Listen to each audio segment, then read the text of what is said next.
FPL Gameweek 2 Team Selection. Who should we be captaining? Salah or Palmer? Should we be wildcarding this game week? We're going to be talking about all of that, as well as getting wisdom from the FPL Force and revealing my team selection. So, without further ado, let's get into it.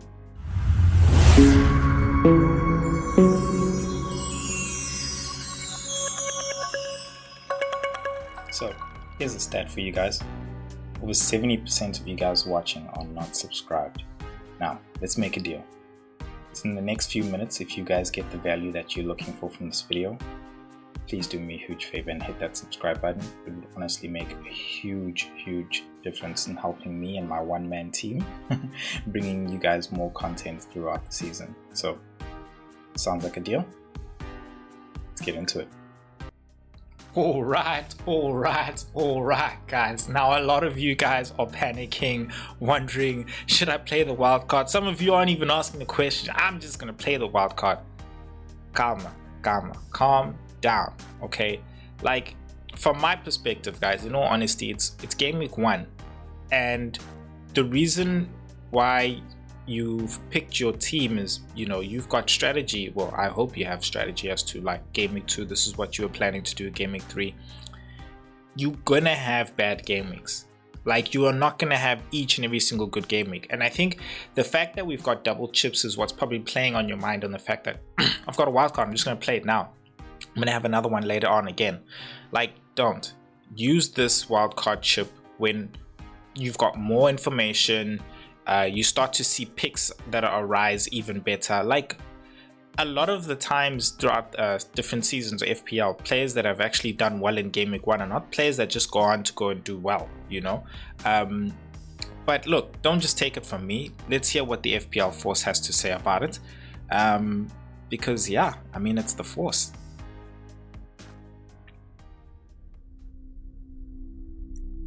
Silence as the FPL Force brings wisdom. The dark side whispers in Game Week 2. It offers panic and illusions, but the Force sees through chaos, where you see red arrows and feel regret. Playing the wild card now is fear, not strategy. There's too little data, fixtures have not swung yet, and you waste the element of surprise. Hold your wild card, observe, adapt, strike when the galaxy is shifting and the stars align, not when your ego is bruised. To learn more from the ways of the Force, one must subscribe to the YouTube channel and follow us on socials. May the green arrows be with you. Well, guys, I couldn't have said it any better. Wait, it's a powerful chip, honestly, to really help you, especially when a lot of things are happening down the line. You're gonna need it, and things like a free hit is not gonna help you. So just wait on playing it, quite frankly. Now, let us talk about captaincy. So game week 2 captaincy, the big debate. Now, I think let's first off start by saying game week 2's best captaincy is an Arsenal pick. I think more so in Saka than Gyökeres, just based on last week's performance. Okay, I think he's still getting into the swing of things, but being that it's Leeds, I think Gyökeres could still perform. Second to him, if you went with the Haaland route, definitely captain Haaland. Okay, captain him over a Palmer, because you'd most likely have Palmer and Haaland in your thing. The debate's really coming more so from the Salah and Palmer route that a lot of people took. Now, it's a bit tough, but I think from Palmer's side, a lot of you guys are not really happy with his positioning, how he's really contributing to the attacking.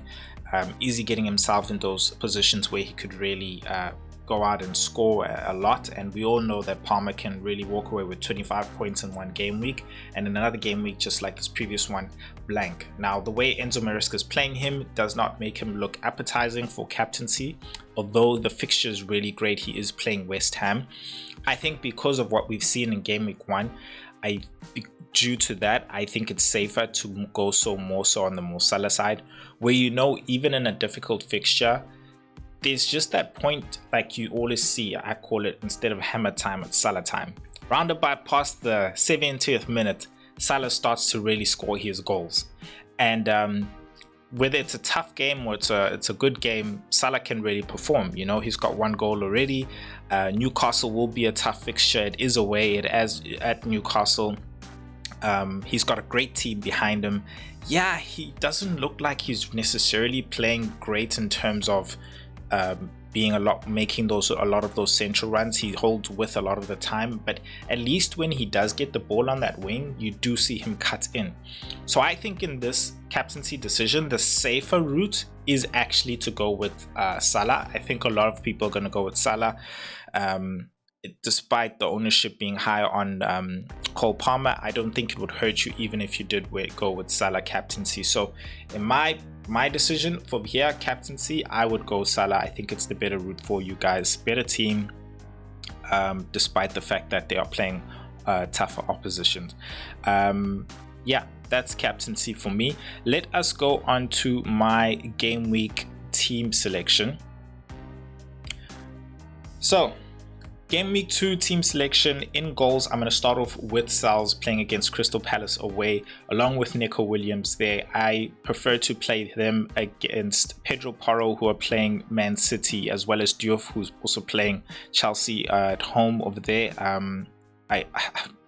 Tottenham's clean sheet odds are just really bad, so I think it's obvious, as well as West Ham being demolished in game week 1. It's much better to play Tarkowski, who almost got a clean sheet, just got cancelled out in game week 1. They're playing against Brighton, and they're at home as well at their great new stadium.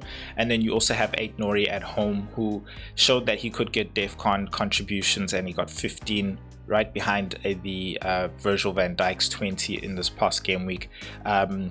Whether he's playing, it's shown whether he's playing that left centre back role or he's playing that wing back role, he's a good choice. Saka with the captaincy, playing at home against Leeds, that was really planned, bringing him in.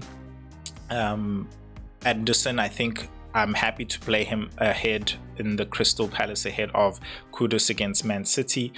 Wirtz, having had not a good game in that first game week 1, I think I still want to give him time. Of course, not enough data from game week 1. And then Mamouche as well was the tricky decision whether to play him or Kudus, but I do feel like I do need to give him some more time as well. And I know he'll make an appearance, it's just whether or not he'll be effective in that appearance as well. João Pedro, the usual as well. I think he's going to start, have those 60 minutes, but I think if he continues not to really make that impact, we could see it change, vice versa. But I'm happy to start him because of his ownership.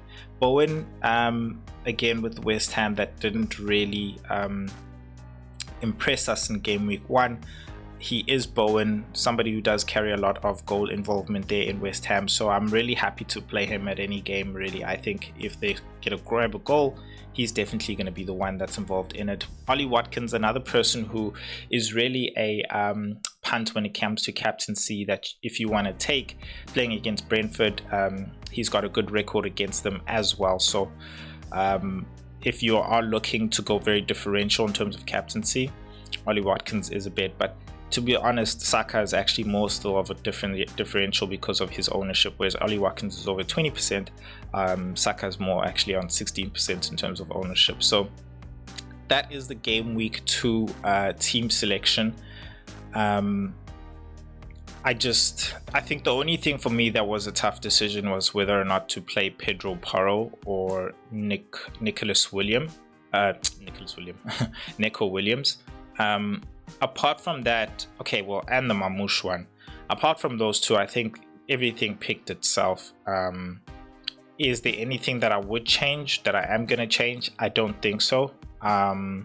unless I get some news, of course, you know, on Marmoush definitely not starting, then I'll play a Kudos in front of him there. Other than that, I think I'm okay as well with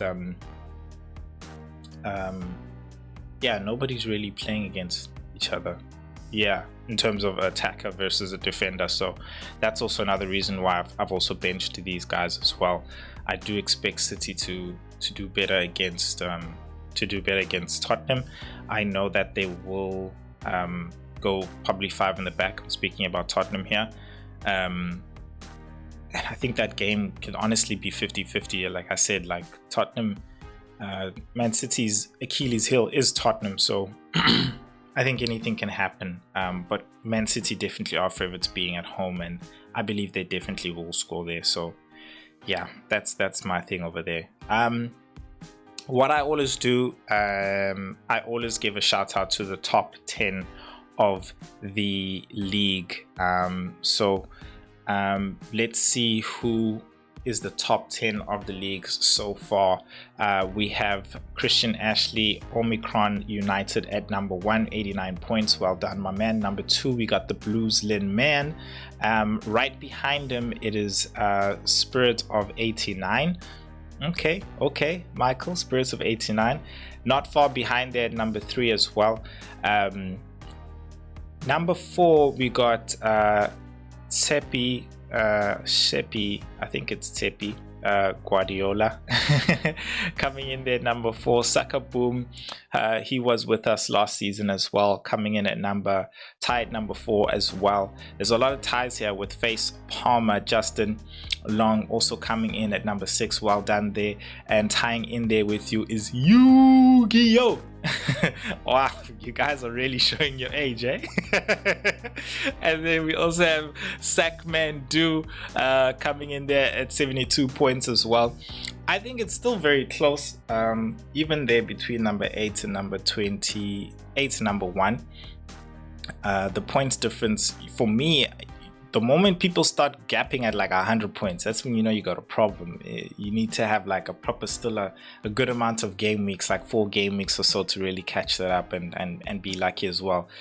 Marcel Oscar Fadil Yusuf is back in the house at number 9, having a good start there as well. And Zubi Doo Chu Wei Ji as well was with us last season. He's also had a very good start. They are also tied with another number 9 that is below there, but I decided just to chop it off at the first top 10. This changes every single freaking game week, especially in these first few game weeks. But guys, well done. The league code is in the description below, and it is also at the bottom of the screen. You can see it now over there, just coming. It's slowly coming around. So yeah, please, if you really want to join the league, I am going to close it around about game week 19, just to respect those who are in the lead. So join, league code is at the bottom. And yeah, now if you are one who is still looking to make transfers and figure out which is the best forward or midfield picks, you can check out those videos. Yeah, over here I've done the best forwards and midfields for Game Week 2 transfers. And then just remember to hit that subscribe button as well over here if you're loving the content. And I will see you guys in the next video. Good luck for Game Week 2 and peace.